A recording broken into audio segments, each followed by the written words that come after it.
আজ অনেক দিন পর মনে হচ্ছে জীবনে অনেক মানুষ আসলো, আবার শীতের কুয়াশার মতো হারিয়েও গেল। কিন্তু কেউ আমাকে আমার মতো করে বুঝলো না। কেউ আমার খারাপ দিকগুলো ছুঁড়ে ফেলে ভালো দিকগুলো খুঁজে নিল না।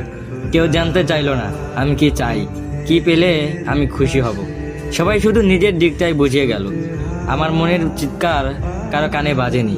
কেউ কখনো এই শক্ত খোলস ভেঙে নরম আমিটাকে খুঁজে নেয়নি। এমন না যে আমার জীবনে খুব বেশি মানুষ আসেনি, অনেকেই এসেছে, শুধু থাকেনি কেউ। মানুষ এসেছে, পাশে বসেছে, বিশ্বাস গড়ে তুলেছে, আশ্বাস দিয়েছে আজীবন থেকে যাওয়া। তবে দিনের শেষে আমি কাউকে পাইনি আমার পাশে। সময়ের সাথে সাথে সবাই বদলে গিয়েছে।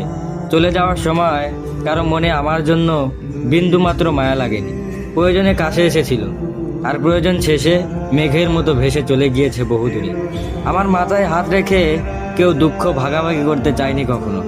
আমার চোখের কোণের জল দেখে কারো বুক কেঁপে ওঠেনি। কেউ কখনো আমাকে আমার মতো করে গ্রহণ করতে চায়নি, অপবাদ দিয়েছে, অভিযোগ গিয়েছে দিনের পর দিন। তবে কেউ কখনো আমাকে আমার করে বুঝতে চায়নি।